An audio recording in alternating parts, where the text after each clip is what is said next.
Good morning, everyone. Okay, yeah, we can clap. All right. I'd like to thank everyone for coming. If you don't know me, I'm Jocelyn Bowling-Dixon, the director of Newark Public Library. Thank you. I'm so happy to have the Mayor's Book Club back again. The first time I went was when I first got here in 2020. We did an essay that Malcolm X did.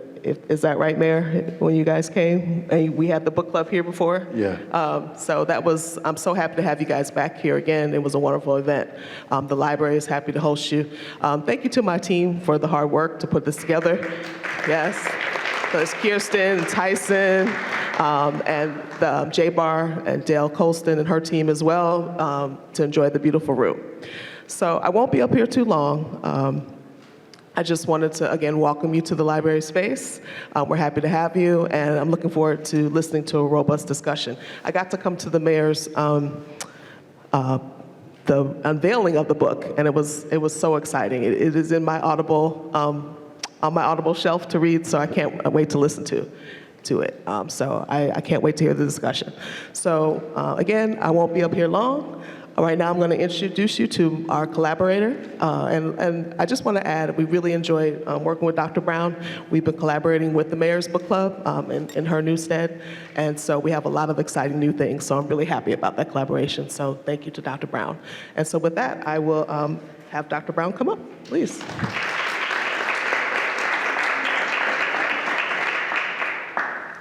Good morning, everyone. I'm so excited for us to be here today. My name is Dr. Sharnae Brown. I'm the new Chief Education Officer for the City of Newark. This is a wonderful opportunity for us to showcase the young people of Newark, because it shouldn't be a secret how brilliant they are. That's right. And this also is an opportunity to do some great collaborations. I just want to recognize Newark Public Library for allowing this event and being a collaborator. Let's give it up one more time for Newark Public Library. This is the place to be, young people. And I also want to acknowledge Newark Reads, which is a collaboration of anchor institutions around the city of Newark who put literacy at the top of their priority. And so there's a coalition with Audible, Panasonic, Newark Public Libraries, Newark Board of Education, United Way, and they're all working together to make sure that young people are engaged with literacy. So I just want to recognize Newark Reads. I do not want to move forward before we recognize our teachers. Come on, let's give some love to our teachers and celebrate them.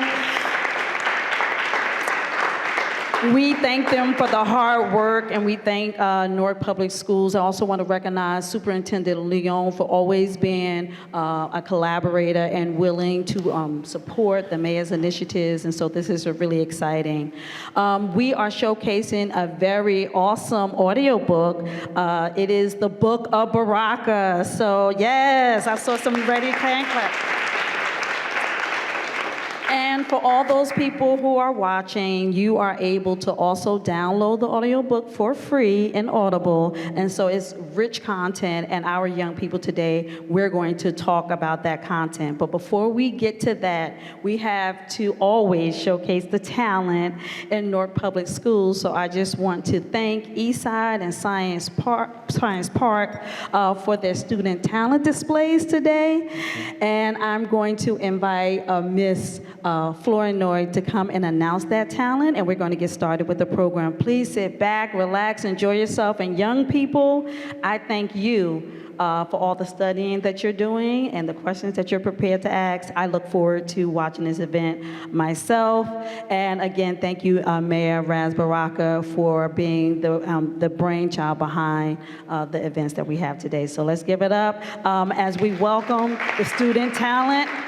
And the next voice after them will be the mayor and the young people from all the children from Newark. Thank you.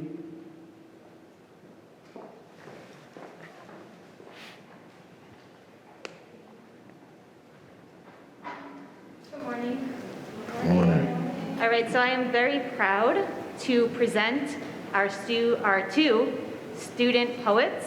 We have Anaya Shaknis Mahmood, and making his poetic debut, Nazir Jackson. That's what it is.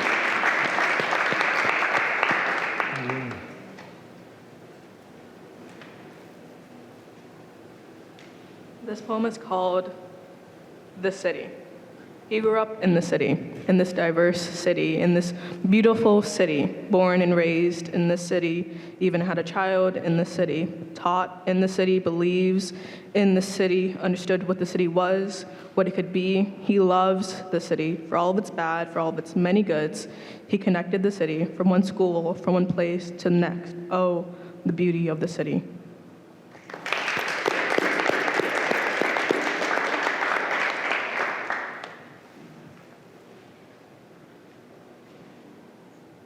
Hey, what's good, what's good? My poem is called Think of a Place. I want everybody to close your eyes and just breathe. Think of a place where you feel safe. A place where you're on a road with a beautiful sunset, a road so peaceful, so straight. A place where you can stay out late, body never aches. Life so sweet, you can see the happiness on my face. Think of a place where we see police and don't run. Think of a place with no shooters, no guns. Think of a place where I could look outside and my neighbor's magnificent black kids are outside having fun. Think of a place where we are together as one. Think of a place with no anxiety or depression. Think of a place where there's no lies but confession. A place with no hate, rubbish, or aggression. A place where you don't have to be judged just because you asked the question. Think of a place with no gangs and no more watching family members suffer. Think of a place where we not killing each other. Think of a place where my brother not trying to snake me out like he undercover. A place where my dad don't cheat on my mother. Think of a place with no trauma. Think of a place with no baby mama drama. A place where there's no pain in me. A place with no PTSD. Now I want you to open your eyes and remember everything we go through and everything we fight for. Wow.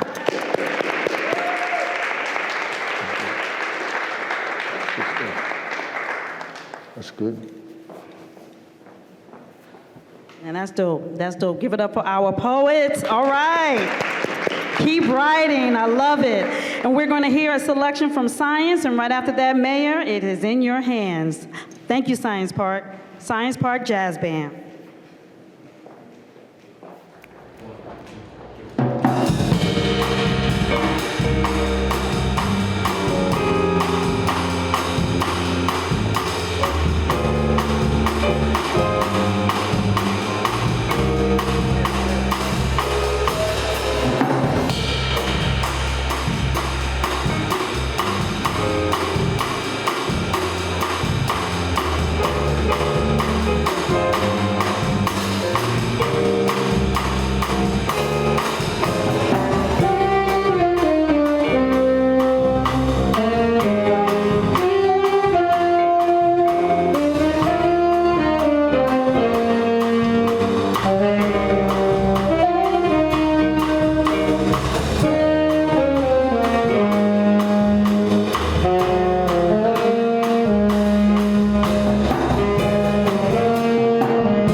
Thank you so much, Science Park. And now we are going to have the discussion around the Book of Baraka. Thank you. Thank you, Dr. Brown. Appreciate it.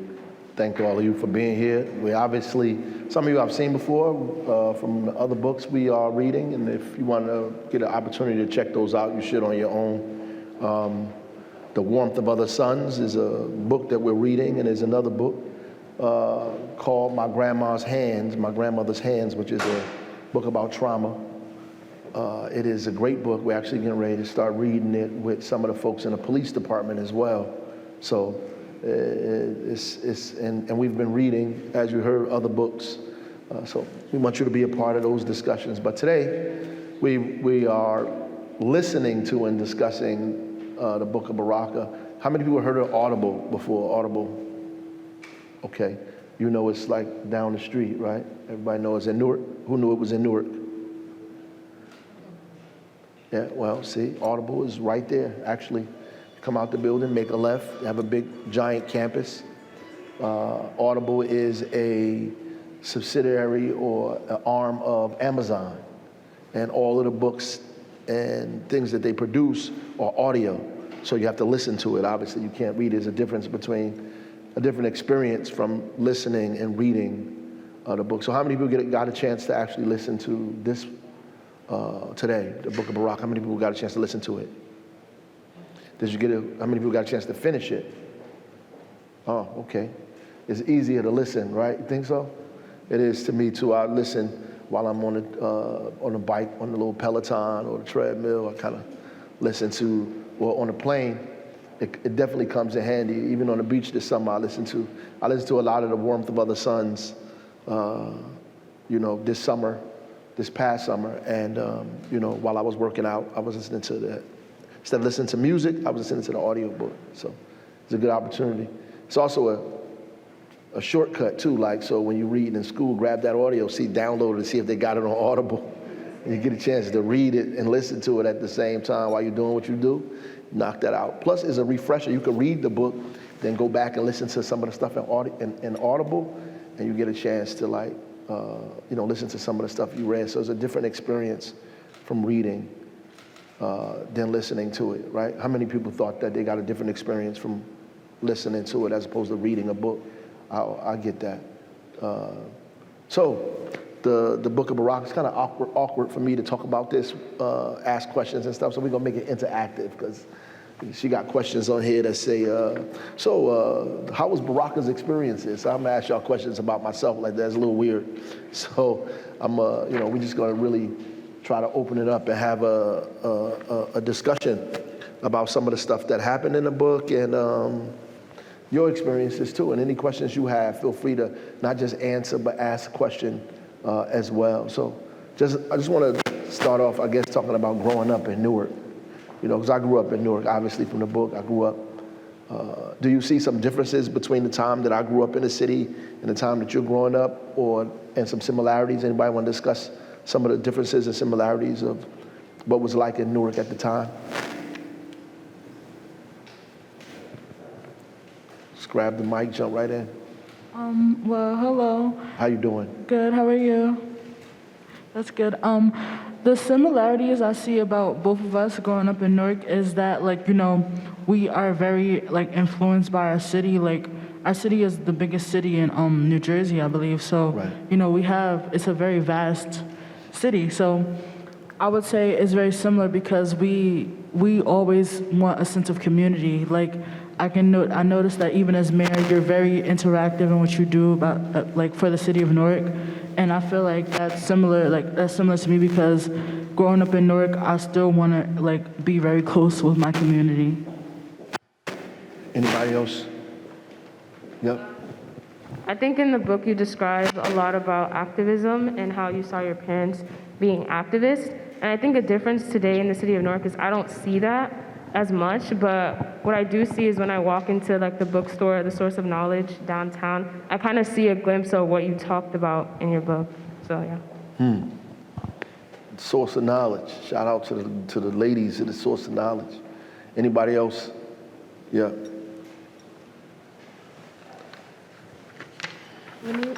When we were listening to your experience, Put the mic closer. I can't hear what you're saying. when we were listening to your experiences and going to Newark, and you telling how you seen your friends going a different path than you, and think about of all the things that you guys used to do and how different that is now. That reminds me of now, like as a teenager in high school, how I see some people I grew up with. Well, now we're like directly like you with your friend, but people I went to school with went to a different path. Then we all started off, and it's like that just remind me of school. And then I wanted to ask you, when all was that happened, did the influence of your friends get to you, or how did you fight that? Did the influence of what? Of your friends going to a different path, did it influence you to want to go with them? Like, how did you fight that temptation? That's great. I had great friends in Newark, and some of them I get to take care of now. They're in my life today. And when I say I had great friends,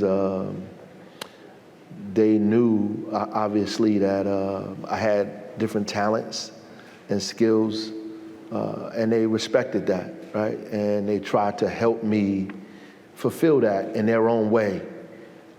Even in my own rebellion towards that, they, try to keep me away from specific things that they were involved in. Everybody hung out at my house, so, my mother and father was there. And a lot of people didn't have their mother and father, and we lived in a house, and everybody didn't live in a house. So people hung out at my house, played basketball in my backyard, ate our food, hung out on our porch, all of that. So it was easier for them to kind of, let me be a part of that. When I go up the street and to the Avon and 11th and play pool, there was a pool hall there, or venture up to 14th and Avon. I used to have steak and take. And when, I guess people thought something else was going to happen or we was going to do something else, they kind of walked us back down to the house and kind of dropped me off and kept it moving, and I appreciate, that to this day, so that's why, I have great friends. I didn't, when I was younger, I didn't probably believe that, but now, in my life as an adult, I understand what they were doing, yeah, and the influence of my family helped me too, like just being in spaces, and we take for granted a lot of time the spaces that we're in, and the spaces and the people that we're around. So I would be as deliberate and intentional as possible to identify spaces and people that you need to be around, because there are people in places you have to be, because you're a kid, you're gonna be in school, you're gonna be here, you're gonna be there, and your friends and all this other stuff. But sometimes you just need a time out, You just need a time out. Even if it means like I take a day for myself, by myself. I don't wanna hang out, I don't wanna do anything. I just wanna chill in my room or go to the library or to the museum alone, or be around somebody who I know can help me emotionally, or mentally. I need to be in those spaces intentionally, like on purpose, pick a day, like Thursday is my day. If I was talking to myself then, now, as this person now, that's what I would say to myself, like deliberately pick a day. And sometimes I did it unintentionally, like walk down the street on 17th and the church steps and hung out there by myself. And because I couldn't pull out a poem on 14th and Avon and be like, yo, y'all wanna hear this poem? It might not have been a healthy situation for me. So, I had to find a space to do that, And if I had more of that, and if I did it more deliberately and intentionally, I'd probably be a better writer even than I am now. Yep. What inspired you to create the book of Baraka? Well, Audible and NJPAC, they harassed me. They actually came to me and thought it was a good idea to do that. I was just curious of what the project would finally turn out to be, an audio book, and had to be able to have one of my friends actually narrate or interview and push it. I thought it was a great idea to do, so I just jumped all over it, and I think it turned out great, better than I anticipated it would be, better than I anticipated, definitely. And it made me listen to Audible now, because I wasn't an Audible listener So now I done downloaded about 5 or 6 books from Audible right now.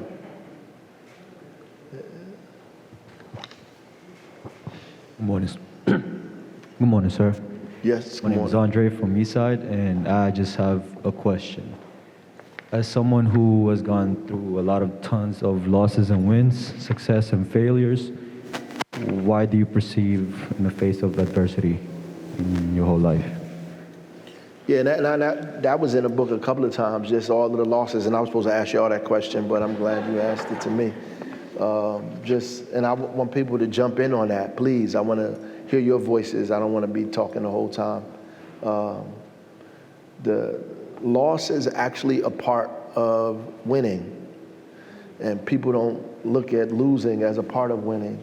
They think of losing as losing and winning as winning, but life and is cyclical, is in motion. So losing is an actual part of winning, right? Meaning that, you know, it's like a mathematical problem or a scientific, the scientific method. Like the more you lose or the more you get the wrong answer, the closer you are to getting the right one, right? So you really figure out the things that are making you lose or stopping you from winning, and you begin to perfect those things and get closer and closer to winning. And I think that's what happened to me. And I began to accept the fact that drawbacks are a part of it. Like falling down is a part of it. Getting up, it's when you ride a bike as a kid, you accept falling down. It's just that when you become an adult, people ridicule you for falling down, so you run away from it. Like we don't want to ask questions because we are fearful that the questions we're asking are the wrong ones. Or we're fearful of getting the wrong answer when we raise our hand in school, so we stop raising our hand because people ridicule us or demean us for getting the wrong answer, right? But if you raise your hand, if you're brave enough to say, this is the answer and it's wrong, it makes her understand she has to do something else to get closer to the right answer, because what you just said wasn't correct. And if y'all work together to make that happen, you get closer to what's right. You know, so that's a part of it. And when you become an adult and you get around adults, we're so busy posturing, and our ego prevents us from getting to the truth. We're comfortable with living in lies and failure as long as we look good, right? And so the point is, a kid will fall down on the back bike 50 times and get back up and do it again, right? Because he don't know no better. He feel like, he cry, brush it up. You ever see, my son climbs on things, falls down, cries for 15 minutes, and then goes right back over there. And you want to know, what the heck are you doing? Didn't you just fall and hurt yourself? And you back on it again. Now you're yelling at him, get away from there, get away from there. But it's the challenge. Whatever he sees up there, he feel like, I'm going to get that.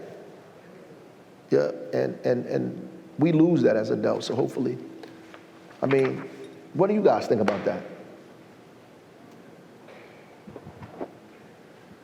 Well, I agree with that. I agree with what you said about losing being a part of winning. And I wanted to ask, given, when you reflect on your journey to become mayor, are there any things or habits that you still stand by today or you still do today? Like, for example, by you having the mindset that losing is a part of winning, are there any other mindsets or phrases that you still use to keep going to this day? Yeah, take the stairs, not the elevator. You know?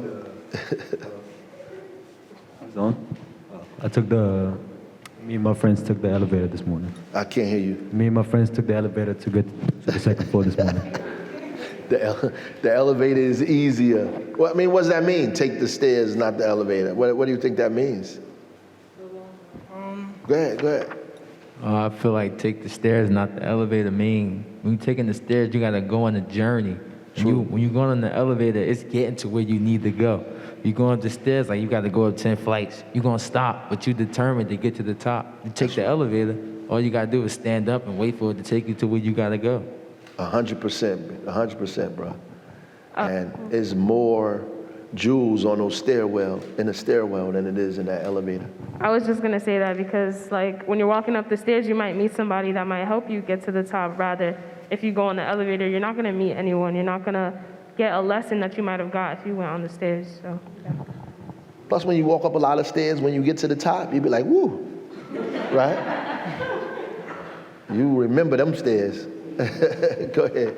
Oh yeah, okay. I wouldn't count your, I wouldn't say it was really losses. In Newark, I don't believe in losses. I believe in learning and lessons. Okay. So I feel as though with, your success and failure, those taught you a lot of lessons. And I believe that lessons, it helps you win at the end of the day.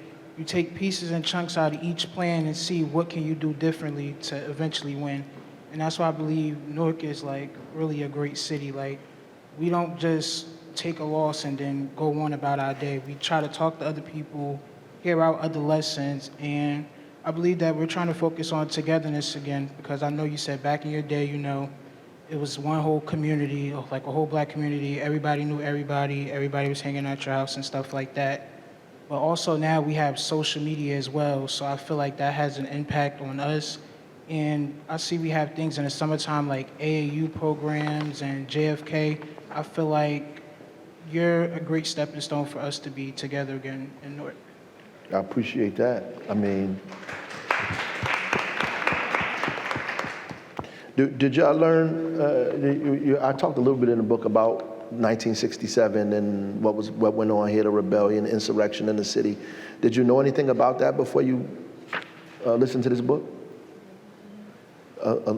No, yes, right, little bit, not much. Well, I do know that one of my relatives had experienced that as well, the riots in Newark. Like, it was a whole big thing. People didn't really want to come out their houses, and it was a lot of, like, turmoil. A lot of turmoil, absolutely. One day you come to the library, you could probably look at some of the old pictures, and they probably have some of that on the internet, but you probably have a more rich experience here. You could pull out some of the old pictures and magazines. Life magazine has a huge kind of story on it with a young boy, unfortunately, on the front, who was killed laying in the street in the rebellion. Most of downtown was burned down completely. Springfield Avenue was completely burned down.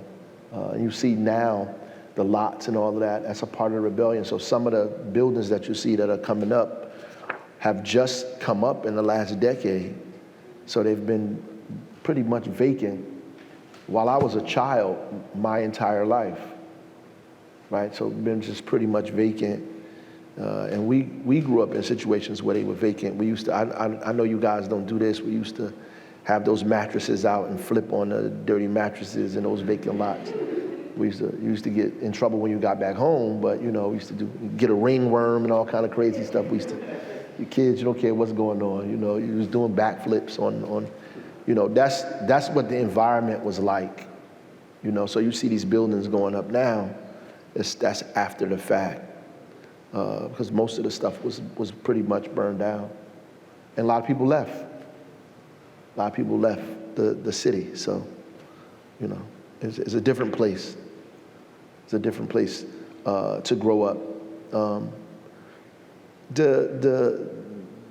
Talking about the rebellion in Newark and just the way the city looks now, since you was in your experience growing up in Newark, are there things that you see that stick with you in your mind, and things that or things that you see that are changing that you like to speak about as well?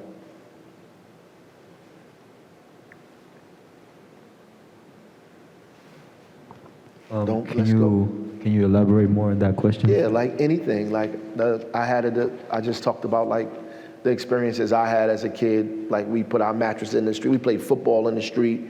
We put the mattresses in the street. In the lots, we flipped on the mattresses. Those kind of experiences are going to stay with me for the rest of my life in Newark. It reminds me of Newark and my experience as a kid in this city, and then the changes that I've seen, those buildings being put on those lots. Right on Clinton Avenue, for example, you have a whole little strip mall on Clinton Avenue and like 10th and 11th Street on that side. None of that was there when I was a kid. It was just one big vacant lot and a burnt out building in the back. And so it was just, that's what we did, like a lot of flipping over there. I wouldn't say y'all can hear me? Yeah? Okay, so, well, I grew up in Jersey City, kind of. So I moved here around like 7th grade and went to University High School or whatever. But I wouldn't say I see any changes, but since I came, it was always like a sense of community. Like in Jersey City, it's not really none of that. Like when in 7th grade, it was always programs, stuff for the kids, you know? But in Jersey City, it's not none of that. And I still see that to this day. Like it's Okay. always something to do instead of being in the streets or something. It's Right. always something to do, which I like. I want to add on what you guys can hear me? I want to add on what she said. I also moved to Newark when I was in 7th grade, and I came from Worcester in Massachusetts. And then the biggest thing I noticed the difference is a sense of community, like she was talking about. When I was in Worcester, you know, there was not a lot of folks that looks like us. There was a lot more of white people than there was black people. So we're moving to Newark and just seeing a lot of people that looked like me, teaching me, catering to me, and then, like, you know, driving me to school and back. It just feels like, oh, I'm in a city of greatness because I'm in a city surrounded with people that look like me, people that are thriving, and then and then the sense of community where they always give, and waiting for students to take what they're giving, and I really appreciate that. Yes, ma'am. I wanted to add that I also lived in Jersey City. And I moved here when I was in 4th grade. And so since I was in 4th grade, I was always a part of like different debate programs and stuff like that. And I noticed how the city of Newark is centered around like a lot of activities when it comes to children and getting them involved. And so I think the activities that I've done in high school and in middle school has contributed to my image and the way I see Newark as something that helps the children and wants to see them grow. Completely different experiences from me. That's great. Anybody else? You had said in the book, you said Newark is small but big at the same time. Yeah. And if you mess with one person, the whole Newark gonna go be after you. Basically, you got it back. Yeah. That's like one of the truest things ever heard because, like, I could really go to college right now out of state, and if I know you from Newark, I'm gonna protect you just because you from Newark. Like that's right. you my community. You come from where I come. So that's really That's right. that's the brotherhood just because where we come from. That's really. That's exactly how I felt. And yeah, you know, it's a big city, relatively speaking, but it's small because everybody knows each other. Even if you don't know each other, somebody knows somebody that knows somebody. You know, if we really had a conversation long enough, we're gonna be able to identify some people who know each other. Hi. In the book, you talked about how, you know, you continued to run for mayor and you kept doing it. At any point did you feel like, I just want to give up, like, I don't want to do this anymore? Of course, absolutely, yeah. You know, people who tell you stuff like that, not really telling the truth. Like, you know, you feel defeated. That's why we attribute it as loss. You feel defeated. You feel tired, overwhelmed, beat. Like this is impossible. You know, I don't know why you're doing this. And then some people around you might be saying the same thing. You know, so it's making you feel that way. But, you know, that's why it takes a level of strength to be able to get back up and do it again. And most of that feeling is really is brought on by things that are happening externally outside of your own self. You know, because like you're not a kid anymore, so everything that happens has an impact on you. You know, you're not in your kitchen like doing what you want to do, like you in the world. So you are concerned about the way people look at you, how they see you, your friends' opinions of you, right? The world's opinion of you prevents you from doing things sometimes, from carrying on. And so that's why you need spaces and people. You have to have people that love you in bad times, that love you at your worst self, right? Anyway, that love you everybody can love you at your best self. But who can love you at your worst self? Because there's times when you're going to be your worst self, right? And You know, you don't have the control to do anything about it, and they have to have people in your life that's going to love you back to your best self and not let you be stuck in your worst self, right? So that's why you find those people. And sometimes those people aren't the people you hang out with every day. That's what I mean, right? Sometimes those not those people, and you might need a break from them. And it's okay to just be like, I need a break. Yo, let's go to the mall. I don't want to go today. Let's go hang out on the block. I don't want to go to the hood today. Like, I'm going to the hood. Okay, I'm not going. I'm staying home today. Or I'm going somewhere else today. Why? Because you have to have mental health. Right? You need your mental health. I'm just chill out today, yo. I need my daytime, right? Go ahead, bro. Adding to the question that she says about giving up, out of all the poems that you wrote, what's one poem that you always dwell on not to give up, you know? What's one poem you wake up to every day and I'm just gonna do great? Wow, that's a good one. I don't really like, I play music in the morning, and music is poetry to me too, right? So I play a lot of like soulful music, Curtis Mayfield, Nina Simone, stuff I grew up listening to as a kid that I was addicted to. I guess I became addicted to it as a child, but you know, that when I listen to that music, it puts me in a mindset of I kind of center myself to be able to take on things that I know I have to take on during the day. So, I mean, yeah, I try to listen to the right music in the morning, after prayer, of course. And we're in school. I shouldn't be talking to you all about this, but I'm the mayor. I can say what I want to say. So at the end of the day, you know, I do that to center myself, you know, just to, you know, give me the strength to get outside and do what I got to do. Yeah. There's a part in the book that changed this in my mind, my life and Newark. You want to say something first? All right. And I talked about how crack came into our community and changed the entire community for me. And I wanted to talk about that a little bit, but if you have something to say, you can say what you got to say, and we'll jump right on that. I was just gonna say, your dad was a big part of Newark, and that put more pressure on you and how you grew up. That set more standards for you. I definitely agree with you on that one. That's good and bad, bro. You know? It's good. It's a really good and a bad situation. Yeah. It is. Because people expect you to be him. Or better. Yeah. And sometimes you just can't be. So you always in that situation. Yeah. And adding to that, when you went to college, I remember saying in an audible that you went to your first year in college your major was freedom. And that's right. Part of what he says was that freedom gone when you got to college in Harvard. I just acted a fool. How about that? My freshman year was just like, my major was like having fun.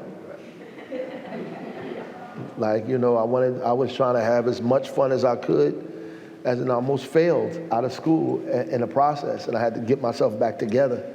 But that was, it's serious. And I was away from home. So I was in D.C., and, you know, I was at Howard University, and my Lord, you know, it was incredible. And, you know, everything could have went left real quick. You know, I had to get myself back together and get focused and, you know, begin to do the things that I need to do. And finding poetry and activism helped me focus on what I needed to do, you know, finding my voice. Because I was a poet since I was 16 years old, you know, writing, but I didn't have a place to read it. You know, I wasn't good enough in my mind to be at my father and them events and poetry to do all of that. The poetry we was reading in school didn't sound like the poetry I was writing. So, and I didn't have a phone like you guys have those phones. I couldn't put it in my phone and whip it out on my phone. I think that's so dope. Y'all just be whipping it out on your phone. I had like little crazy little pieces of paper in my back pocket, in my coat. I could pull stuff out of, you know, you're supposed to be doing working class. You're writing a poem on the back of the math lesson and stuff like that. Yeah, on dittos, you got a poem on the back of a ditto. So that when I realized that I was a writer, it saved my academic career, and marched me to the place where I am at now.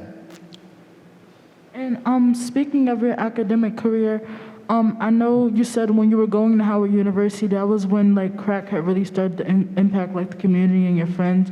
When you were going to Howard, was that always something in the back of your mind? Like, did that fuel you? Like after your freshman year, where you were acting a fool, did that fuel you to like continue on? Yeah. When I really got focused, I knew I was coming back to Newark. There was no doubt in my mind that I was coming back here. I couldn't wait to get out of DC at some point to come back to Newark. So I ran out of there as soon as I could and found my way back home and became a substitute teacher and an activist and going to people's classrooms with Lee jeans and Timberlands on and until somebody's mother told me to buy a suit. No, really, that's really what happened. So, yeah, I ran back here because all my friends were here. And I felt like I had a duty and a responsibility to get all of the stuff that I learned at Howard to come back and share it and help my city get better. I wanted to touch back on the subject of community because you talked about how your parents basically they were involved in your community a lot. And I just wanted to say, as an immigrant, I'm from Haiti, so my mom, she's always been focused on getting the bills paid and just doing her job. That's and I right. just wanted to say how the people around you in Newark, they basically are your parents. They lead you to what you they tell you everything that you should do.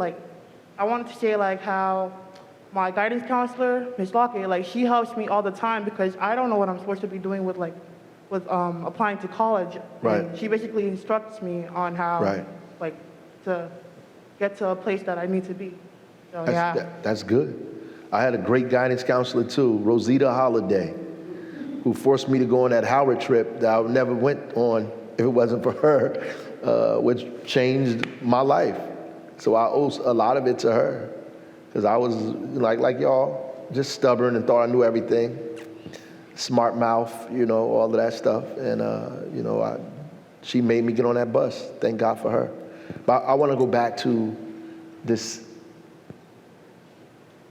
situation in the community, and just a context. I know y'all remember I talked about that a little bit, how crack came in our community and it just changed people's relationships with each other.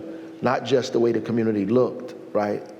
Now you see a lot of people was on drugs and stuff like that in our community. The kids that started making money and get involved in that. It just became different. Like my friends that I played baseball with, hung out with, played football in the street with, grew up with, now we're like drug dealers, and my relationship to them changed. And to the community change. And I think that it had a serious impact on this city, right? And I don't know if we have recovered from that or if things have even gotten worse around those. So I don't know, maybe your opinion on that. I would just like to add on to that. I know how you said back in the day it was crack, but I feel like in today's world, marijuana has really taken over. For example, people that I grew up playing on basketball teams with and stuff like that, they turned over to selling drugs and now they're walking up and down the street looking like zombies and stuff like that, sadly. I feel like the problem still exists today, but I feel like with as many programs that we have in the city of Newark and connects that we have, we can overcome that problem eventually. I've seen many people sober up over time or turn to sports or even starting to read or do things that they don't normally usually do or whatever.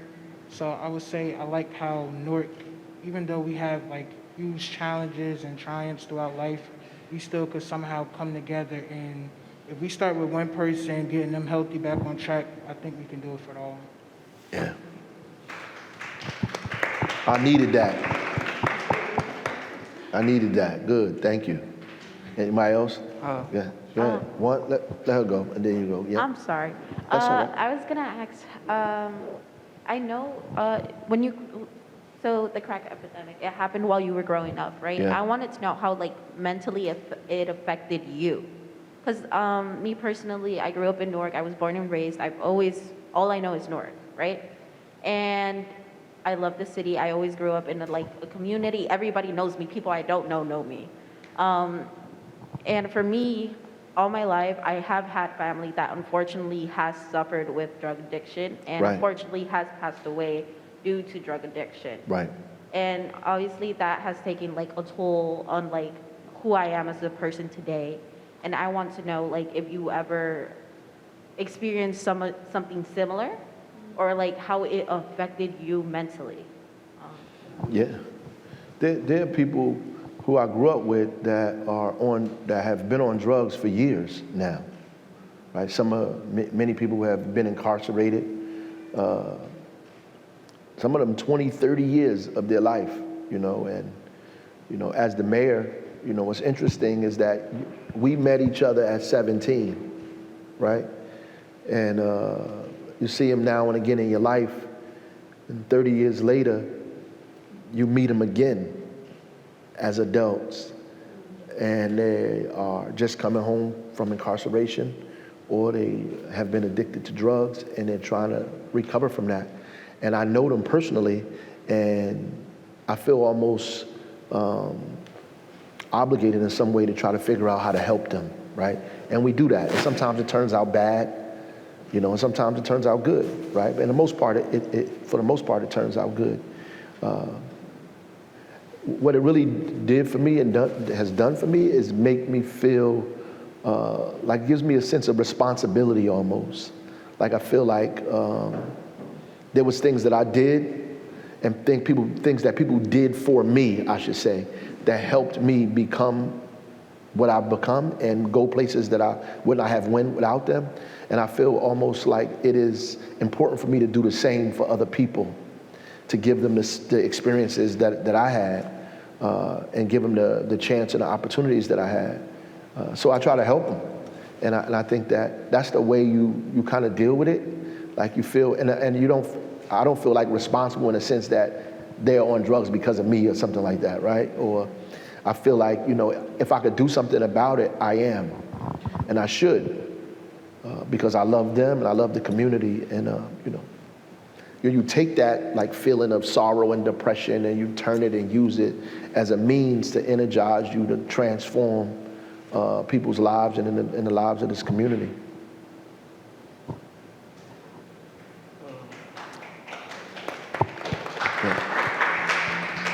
My mom, she always said like, "Oh, Naj, you can't help everybody. You can't." She right. Yeah, but down just you don't just look at him like somebody you grew up with since you was like 3 years old, and now he off it. What you do in that situation? Well, I think your mother is right, but it doesn't stop you from trying, right? You try to help people. I think what your mother is trying to say is some of the things that you try to do may not turn out the way you think they're going to turn out. So I think she's managing your expectations, right?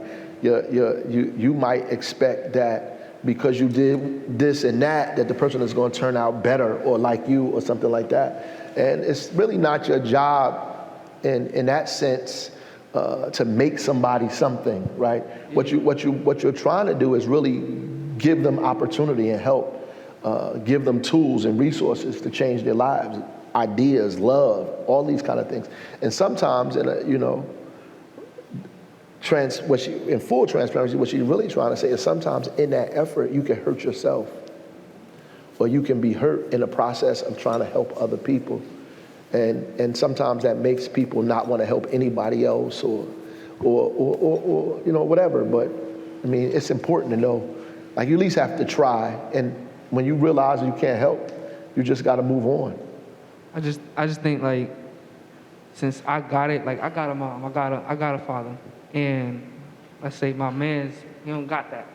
If I got the resources, I think I should try my best to get my man where he got to be. 100%. I don't disagree with that. But keeping me away from him would be the worst thing for him. So what do I do in that situation? No. Right? So I think that like is important. Like there's people that I see that I grew up with that I love, but I'm not around them, right? Like if I see him, I'll be like, hey, what's up? You good? Like, we good? I'm good. You know how we do. We see each other. What's up? You straight? I'm straight. Everything cool? I'm cool. And keep it moving. You need something? I got you. Da-da-da-da, and keep it moving. Like do what you can. Listen, there's levels, right? You play those video games. You go to levels, right? You can't take everybody to every level with you, right? You know, there's some levels that you go on that some people not going to make it on that level. In fact, they're not going to make it, and they might make you not make it on that level, right? So when you get to certain levels, unfortunately, some people are going to have to stay on level 1 because, you know, like when you play the video game, you can't use the same power you had on level 1 on level 3 because the power that you had on level 1 ain't going to work on level 3 because it's not strong enough. Because the enemies on level 3 are more powerful than they were on level 1, right? You understand what I'm saying? Right? It's just like when you play in a sports game, you play the NBA and all those games like that, like or in real life games, you know, when you get to the championship, you can't play the same way you played in a regular season game. You got to bring that AA game to that thing. And some of them people that played in the first game, they ain't never getting in the championship game. They ain't getting in. You know it. They can't get in. They could get in this game, but they can't get in this game. It's just higher stakes. It's just higher stakes, you know? And because we playing at higher stakes, we got to put all our best players in the game most of the time. You know, no disrespect. We love you, but you ain't ready for this. And I mean, it's nothing wrong with that, right? Don't mean you don't love nobody and you do what you can, but don't like drown yourself trying to save people who refuse to swim to safety. Like, don't do that. But you do want to, you want to help as much as you can, but you just got balance, right? Balance. You know better. You know what to do when you're in that championship game. You know your mans can't get in the game. You know you love them after the game. Y'all gonna get pizza and, you know, hang out and talk about what you did in the game. And he gonna root for you, but he ain't gonna play, right? Go ahead, bro. I see that as a learning experience, though. Speaking from my experience with the Central, my freshman year, I didn't really play, but going into my next 3 years, sophomore, junior, and my senior year, I start to like my freshman year really helped me like just sit back and learn. Yeah. Just the game itself, like just not like just about like in order for me to play basketball, I got to do my schoolwork. Cause at freshman year, I just wanted to be a basketball player. Yeah. I ain't want to be like a hard worker until my freshman year. I saw one of the seniors had to sit out, and then we lost in the playoffs because he was on academic probation. So I just feel like a lot of my friends ain't ready, but I just feel like me being ready is like a learning experience for them so that they see what they got to do to get to that level. 100%. You got it. That's it right there. Your success, definitely. Your success inspires people. That's the best thing you could do for your friends is win, be successful, right? So they get to see your success and they feel like you came from where they came from, and it gives them the strength to be able, you don't know how many people who I see who, like, you know what's funny? It's people I meet and they call me Raz, right? It's funny, right? I just met them yesterday. They call me, my friends, my mama, my friends who I've known all my life, they say Mayor all the time. And I'd be like, yo, I know this kid all my life. Like, we was in 5th grade. He'd be like, Mayor, what's up, Mayor? I'd be like, yo, why you calling me Mayor? Like, that's because they are happier for you than you are for yourself. And they feel like, guess what? They the mayor too. That's what they feel like. Yeah, they be like, what's up, man?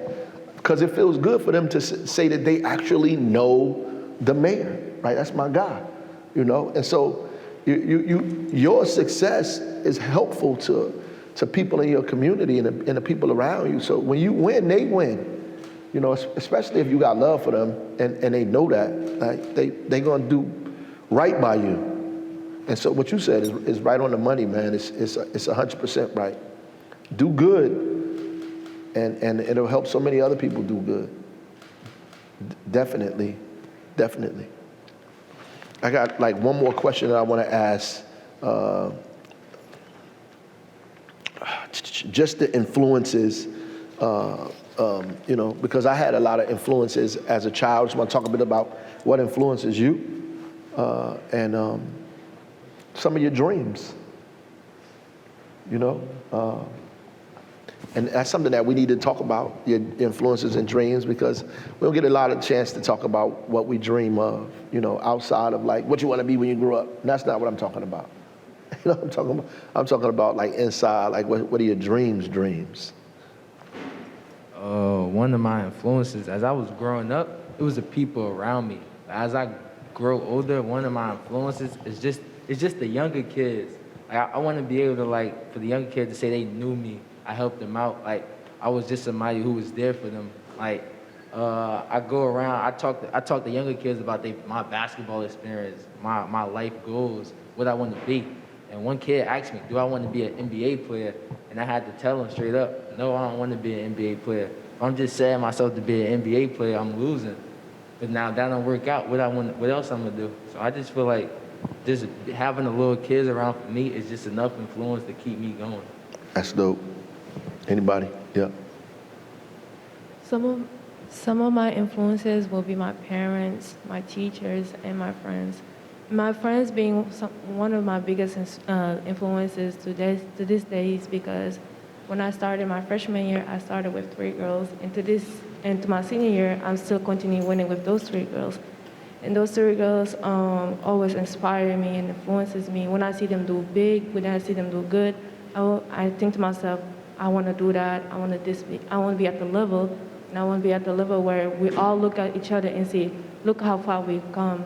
And I just think it's amazing when you have influences from your peers, because if you see your friend is doing it, you want to do it too, right? Yeah. You don't want to be the one left behind, because that suck. And I only want to see all my friends winning, and I'm just in the back like, damn, that couldn't be me. I want to be me. Yeah. And I feel like if you can have positive influences in your life and start from your peers, don't always I don't want to say about people, because nobody is really bad. We're just all different. But I want to say you should have like a balanced type of person in your life. And then like how my parents, they're more strict, and then my friends, they're more fun, but they still balance me out in the way they influences me. My friends influence me to be better than them, and my friends influence me to be like them. So I really want to talk like, and I want to say that leads to my dream of wanted to help people. Since I was young, that was always one of my biggest things. When I see people suffering, I feel like I'm suffering too, because like I have all these resources and they don't, and I wish I could find a way to share those resources. And then academic is one of the biggest way I know I could use my resources to give back when the time is right. That's a good thing. That's a good thing. Yes. I wouldn't necessarily call it a dream. I would call it that I have a plan, because I know I'm going to get it done. And to me, dreams are just something you think about, then you move on to the next thing. So for me, my plan and goal is to be able to become wealthy and then come back and fix Newark up, like as far as like helping homeless people out and people who are suffering from hunger, because every day I walk up and down the street and I see different people, you know, begging for food, and a lot of people don't know where their next meals are coming from and stuff like that. So I believe if I can make it far in life and like gain connections, because I believe connections are the root to a lot of success in life.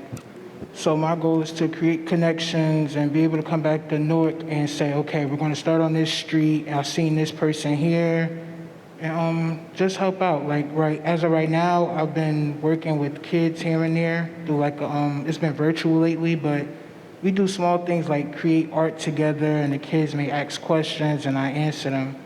But in all reality, I just really want to help my city out. Like we're already on a great path from way back before, so I feel as though if I can get older, then come back to Newark and help it become a better place, then why not? Because I grew up here, so it would really mean a lot to me to see Newark become better over time. Good. Relationships. Relate to her, brother. I do like that. Like a dream and a plan is very different. But my plan is to be an actor, like Michael B. Jordan. Like, of course, yeah, he came from Newark, but That's a good one. it was a scene where he fell on the ground and he was running after the car, and all the thoughts came back to him about his daughter, his mom, his dad, and he got back up and he started running again. That one moment just, it really did kind of change my whole life, because like I want to be that person to like never give up, and all the kids come back and look at me and see how I did it. I want to share my experience to them. And about his like my dad, like he owns a homeless shelter, firefighter, and a sports academy. I want to do something like that, but better. Like, Right. I want to get back to my community the same way he did. That's good stuff. Michael Jordan, you know he played basketball, Michael B. Jordan, in high school. I coached him at AAU. He wasn't that good, but go ahead. I want to respond to like the influencing part. I think I influence myself the most. Like, it's gonna take me getting out of bed, me doing what I have to do to be successful, nevertheless. So like, I always think like, I want to be better than I was yesterday. I want to do That's better right. than myself, my past self. That's Like, right. I still have my mom and whatnot, but it's just gonna come from me. It's gonna take me. So I just think of myself. Yeah. That's good. Be conscious of your influences. Anybody else? Yeah. The one that influenced me the most is my mom, because I would get out of practice at 7:30, get home late night, because from Eastside I gotta walk to Penn, and then I gotta take the light rail. And she's still home and awake when she's supposed to be asleep. And she has dinner ready for me, and I would see her nights where she cries by herself, and me unable to do anything makes me just motivates and be successful, where I tell my mom, "Yo, mom, call out. You're never gonna work again for the rest." I know I got that's it. I got it. That's good. So my dream is just for my mom to have the best in everything. Everything she grew up without, I'm gonna give her. Because she Right. gave me everything when she didn't have any. I owe it to my mom a lot. No.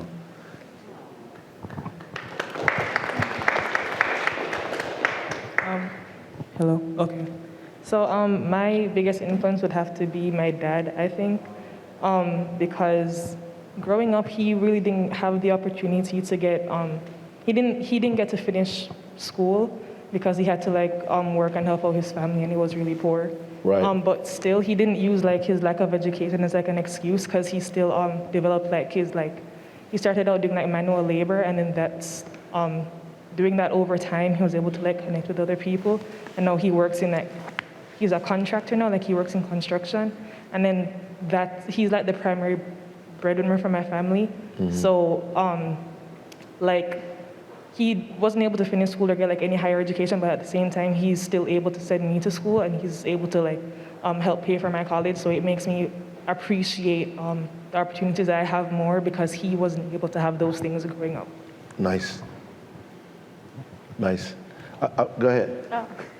I just wanted to say my personal influences is obviously my mom and my uncle. Obviously my dad as well, and my cousin. So my mom and my dad and my uncle, they're all immigrants. My mom and my uncle came from Ecuador, my dad from El Salvador. Unfortunately, due to living in El Salvador, my dad didn't go to school at all. He had to serve in the military from a very young age. My mom didn't finish school because she got pregnant with my siblings at 15 and 16. And, they are always pushing me to get farther. And my mom always tells me, it doesn't matter what you go to college for, as long as you go to college, because as long as you have that degree, you have a future. Yeah. And she's always pushing me to do better, and always do things that can help benefit me for my future. And my uncle has always been there for me when my father hasn't necessarily been there for me, And he's always that emotional and pushing me to always do better. And technically the first one to go to college in our family, as a whole, was my cousin. And she's always helping me with college and getting accept. What do I do with financial aid and all those things? And I feel like so much of who I am today, even though she immigrated here when she was 14, she's now 20. It has become such a big part of my life, and I feel like I owe so much to her. So yeah. All right. I don't want us to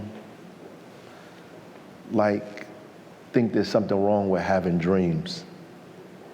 You know, sometimes, like, because we get into this thing where, like, so a plan and a dream is different, but you need both.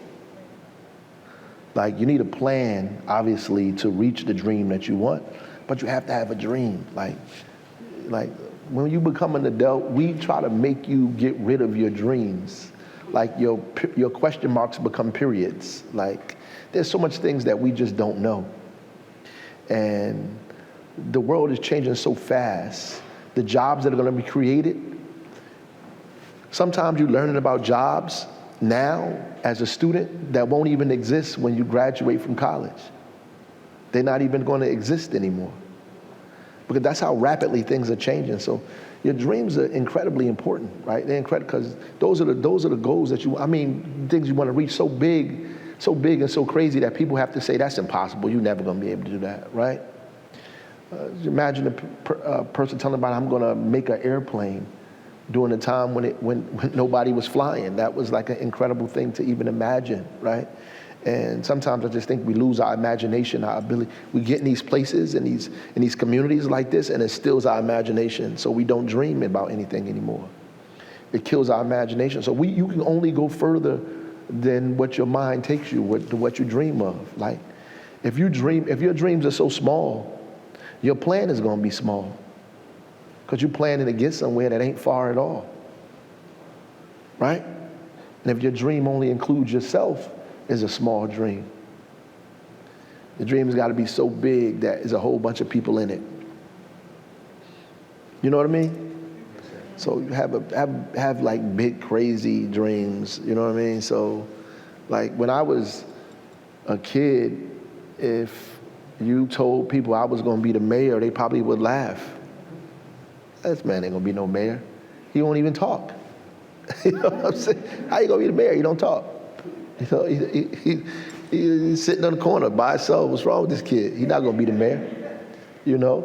Or my teachers and people like that, they would not say that, you know, because I was like not, behavior-wise, not that great of a kid in school, you know?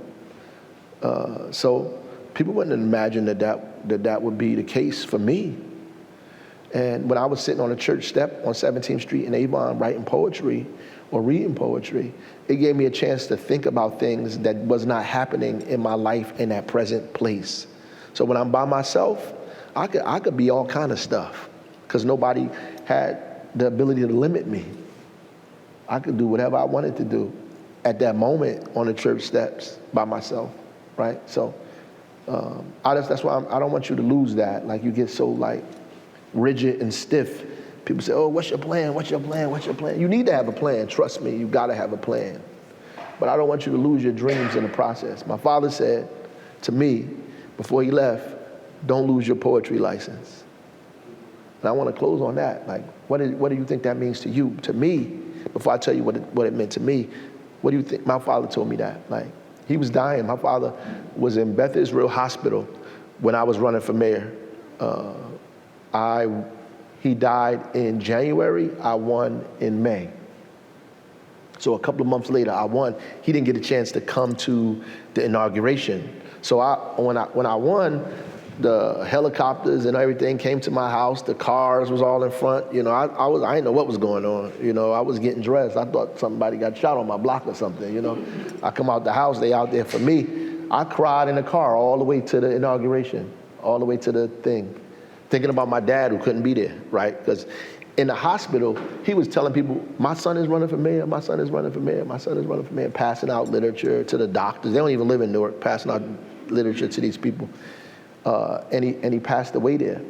And, one of the things he said before he left me physically was, don't lose your poetry license. So what do you think that means? I think your father was telling you was his ways of telling you don't lose your dreams because you always say like your poetry was your way of escaping the world. You're writing down the things you experience, the things that you want to experience. Is you like using your imagination to create a world bigger than you. So with him passing away, he feels like he wanted you to still follow your dream, still have a big imagination, and still like dare to believe. I like that. Anybody else? I think he's telling you to don't stop writing. That's right. Don't stop writing.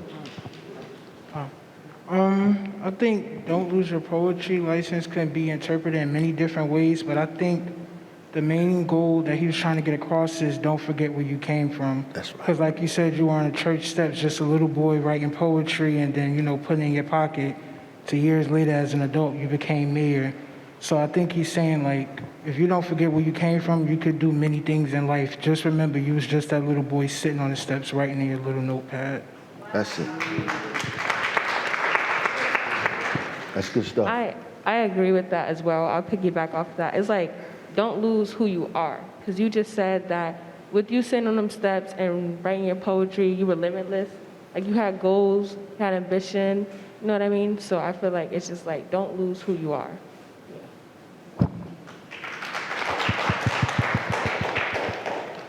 Anybody else got something to say?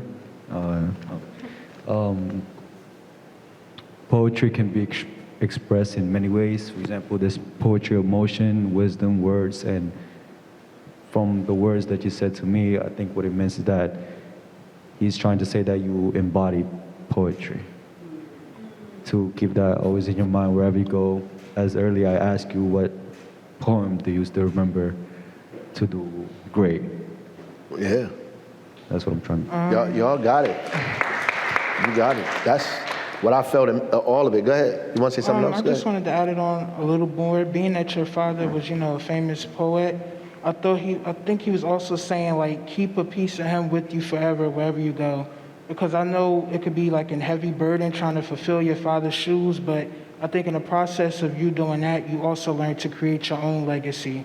So to live on, he wants to live on through you, which is why he said make sure you don't lose your poetry. That's good stuff. I should have talked to y'all then when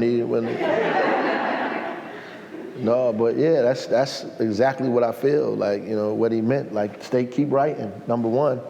And fundamentally, that's what it means, keep writing. And keep writing because that's who you are, right?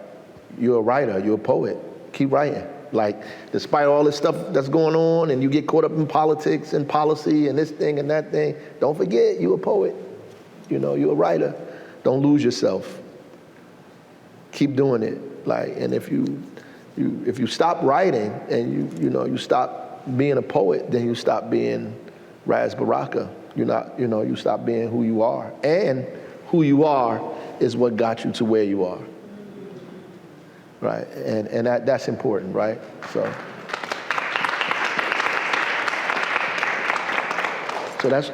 y'all need to find out what your poetry license is and understand that, like who you are, and remember that, and figure out years from now when you're successful, remember all of the things that got you to where you are, and stay at it. Stay at it. It's the best in you is in there. Just pull it out. I appreciate you. Anybody got any last things they want to say?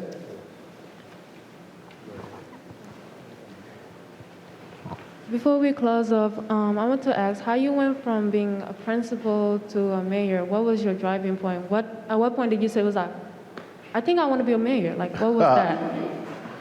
I actually was involved in politics my whole career as an educator.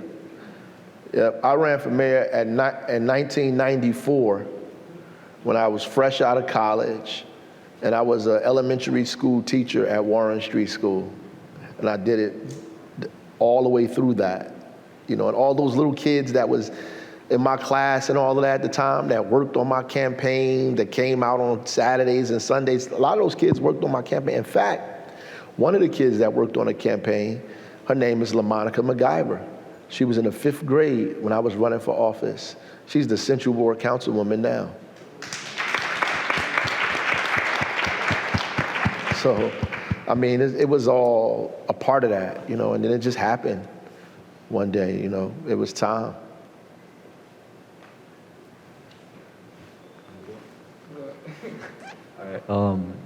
Everybody has fear.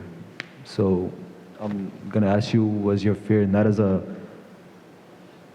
person, not as a poet, not as a friend, but as a mayor? Was your biggest fear as a mayor? My biggest fear? As a mayor. I have a lot of fears, but go ahead. And how do you overcome that? I would imagine that in my mind it would be people not really being impacted by the work that we do every day. Like people can't feel or see the work that we do. We work so hard, and to make that connection so people can feel it. There are a lot of things that you prevent from happening, and people can't really measure what you've prevented from happening because it never happened, right? So people can't measure things that could have happened to them that was bad because you stopped it from happening, right? So you want to be able for people to have that impact. And so every day, my fear is that, you know, you leave the office and you have not had the impact that you needed to have. The people could feel it emotionally. So I definitely fear that. President Obama kind of helped me out with that. You know, he was, I love President Obama, man, you know, as a president, but also as a person. You know, when he came to Newark, you know, he would, his people would call the office and tell us to meet him at the airport. Nobody else does that, you know, now. So I got to meet the president at the airport, ride in the bulletproof car, all that kind of stuff. It was so dope. But the last time that he was here at Weekway Park for Governor Murphy's campaign, in the back, he said, I wish I could have gave every American health care. He said, but there are 30 million more Americans that have health care because I was the president, right? And that right there is really what settled it for me. Like, because sometimes, like, you want to do all these incredible things, and you're not going to be able to accomplish all of it. But at the end of the day, I want to be able to say what Obama said, you know, that I had the impact on many people's lives when I left this place.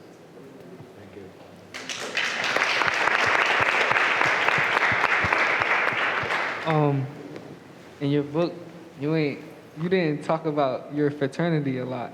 Yeah. I just wanted to ask you some questions about your fraternity. Go ahead. What made you join the Alphas?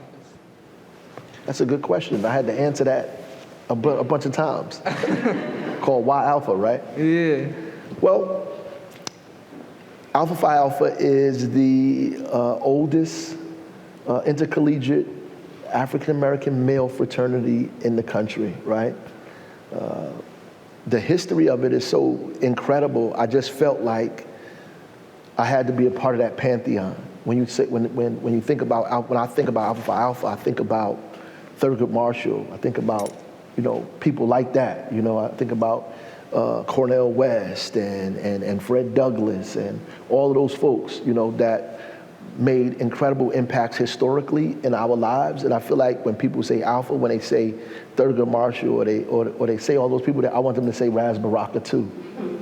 You know, I want them to say my name in that list of people, like I'm in that brotherhood of men who have made a commitment to come together and change the trajectory of our people's lives, right?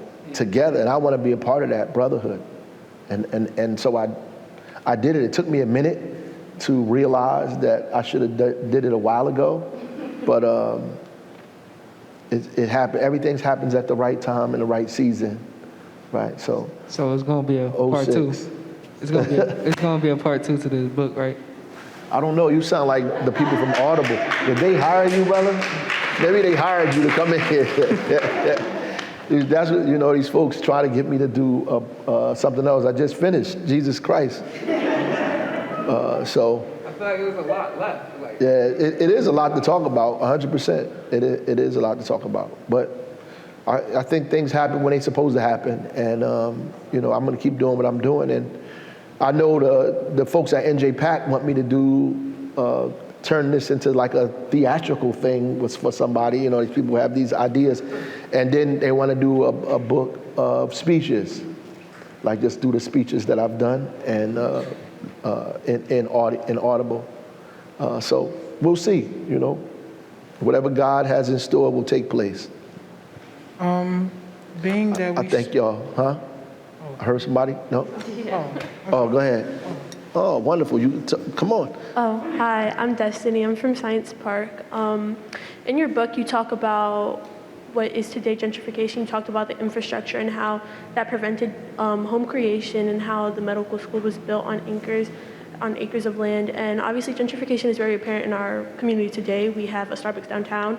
We have a Whole Foods that most residents in Newark can't afford because who's going to pay $10 for an organic carton of strawberries? And so you partnered with Audible, and I guess my question is why, when it's a company that contributes to the gentrification in Newark? Well, that's a good question. So displacement and gentrification is two different things, right? And so the city becomes a victim of its own success. So if you grew up in Newark, when I grew up in Newark, when everything was abandoned and burnt and broken, then you want development, right? You want to see development happen. And development is important because it brings jobs, resources, all of that to the city. When I'm growing up in this community, these things didn't exist, right? And so now these things come. And so the negative side of that is it increases prices. So gentrification by itself simply means that your development is taking place in your community. And the market dictates that the mayor and individuals don't push a button in City Hall and say, we want people to leave. That's not how gentrification works. What happens is people live in Jersey City, they live in New York, they live in these other places. The rents increase because development increases. So if I was paying $900 for rent in Newark and people moving from Jersey City or Hoboken who were used to paying $3,000, now I can raise the rent to $1,500 and hope those people to come. And the market dictates that. So what the city does, and which is what we're doing, we have, you know, inclusionary zoning ordinances, which forces developers when they develop to develop affordable housing in each of their properties. So when Audible comes, Audible doesn't like come and say, I want to displace people. They come and say, I want to be a part of this community. And because that happens, it raises because this is what happens in capitalism. It raises the rents and prices of what goes on in this community. So we have to do two things. One, make sure that our folks are working and they work in wages that are able to allow them to afford the opportunities that exist in everybody else's community. And we make sure we stabilize rents so that people can afford to the development and the property that's happening in the city. But we can't live in the same conditions that we've lived in for the past 20, 30, 40 years and not have an answer to how we do it. So we have to build new homeless shelters, and you have to stabilize rent. You have to be more creative about the housing you develop, and you have to figure that out. And that's one of the jobs of being a mayor. It's very difficult. Yeah. I agree. I also wanted to note that, you talked about housing and the low-income housing in our communities and how they're being pretty much torn down. You can see them alongside of the parks and everything. But I also think that it's important to note the culture of Newark, and we have nonprofit organizations and startups such as the Newark Project that try to highlight the culture of being from Newark and understanding what it means to be from Newark. And I just think that huge companies such as Prudential, and while understanding that they bring wealth to the Newark economy, they also hurt the culture within Newark because people don't feel as though they have a place to call home anymore. In the downtown district, we see gentrification all along Halsey Street, and I understand that you made a difference to point out the difference between gentrification and displacement, but Newark residents resonate with the culture in Newark, and as bigger companies come in, I think that the culture starts to be a little bit distraught and ruined by what they represent. Well, that's up to us. Our job is to make sure that our culture lives. That's not Prudential's job or the job of Audible. That's our job. And so if you go downtown, actually, you'll see there are about 15 African-American businesses that are downtown Newark now that have grown in that community that are selling everything from sneakers they've created, shirts they've built. Brown Mill is one of those places. Baraka's B&P is another place. I cut ribbon this weekend past for 4 African-American businesses that just opened up downtown. One of them is a photo shop from African who came here as an immigrant who has developed a photo kind of shop downtown. So there's a lot of things that have happened culturally in our community. We just got to open our eyes and see it. Even in the Haynes building, the Express Newark and the places there are a lot of events that are taking place in there. There's an incredible exhibit in Express Newark now about, domestic violence and the struggles of black and brown women in the city of Newark right now. I mean, there's all kind of incredible things in the community. So it's not as simple. What we need to do is maybe you should go on some trips or go down there and see some of this stuff so you begin to see what's happening in your own town, and then you can make a judgment for yourself about what's happening. And you listen to people who say different things, but you should be down there and check it out yourself. But the culture is your culture. It doesn't belong to anybody else. You have to push your culture. It doesn't belong to anybody. And if you give it to them, then it becomes theirs. Like, it's one thing to say, oh, downtown doesn't belong to me. Who told you that? Like, the whole city is yours. I went, as a kid, I would go anywhere I wanted to go. I know you guys don't do that now, but I walked. Everywhere I went, we walked. There was no Uber for me. I walked or caught the bus, but I walked most of the time. And, all these places didn't exist. They do now, and there's people who feel the way you feel, who are artists, who are journalists, who are whatever, who are making sure that they carve a space out for themselves in these communities. And as young people, you should be feeling the same way. You never feel like the city is getting to a place where you can't be in it no more. You have to express yourself all of the time and get involved in it and push back in spaces to make sure your voice is heard in these spaces. That you must. I mean, that's like me saying, like, I don't like everything that the government has done to my people or is doing in this country, but now I'm not going to vote, right? Or now I'm not going to pay taxes, or now I'm not going to do those things. I'm here in this community, so I'm going to participate in it. Like Paul Robeson said, like, I'm not going to allow fascist-minded people to drive me out of it. So because I am here, now you have to contend with me. And you should feel that way because you are here. Now you have to contend with me and everything that I have and all of my experiences and, everything that I believe and feel. You want to say something? Yeah, just one last question. I wanted to know, being that you've been a successful mayor in the city of Newark for quite a while, do you believe that you fulfilled your own dreams? That what? Do you believe that you fulfilled your own dreams? No. No, there's a lot more that I have to do. There's a lot more that we have to do. And I come from a different era in this in this city. And, I witness a lot of people who come to the town and, they have their own ideas about what should be going on, so forth and so on. I grew up in Newark in the 80s, right? The 70s and the 80s when hip hop was just like banging. And we didn't have programs like this. And there was nothing downtown.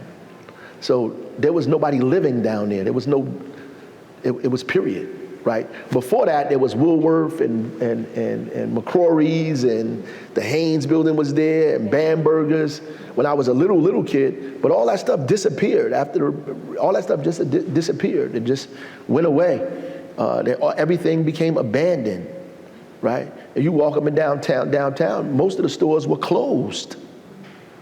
Imagine kids growing up in communities where most of the stores was closed. There was no programs for Rutgers for us to go to Rutgers University. They were saying Newark is a college town, but none of my friends went there. None of my friends went to Rutgers or NJIT or any of those places. And there was no book clubs with the mayor. and all of the development and the places, the people that come in here, they was not coming here then. Not Mars, not Audible, none of these places.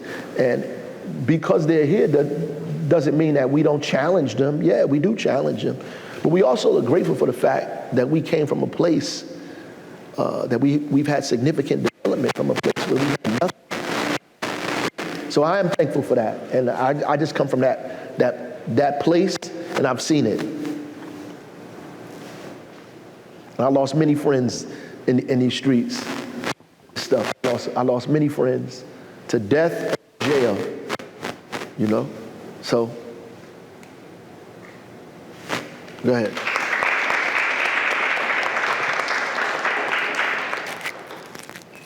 I just want to thank everyone. I want to thank all the schools that came out for this fruitful discussion. Let's give it up for our young people.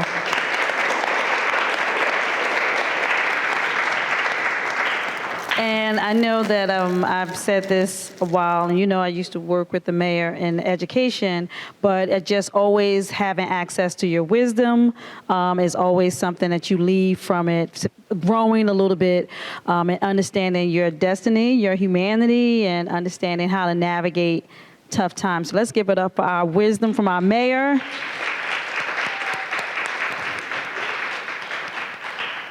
Mayor, I did want to let you know, we probably should have done this in the beginning, but I wanted to let you know the schools that are represented. So if you're from Arts High, could you raise your hand?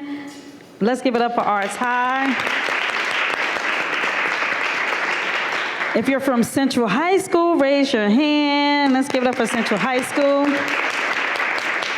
If you're from East Side, raise your hand. Let's give it up for East Side representing.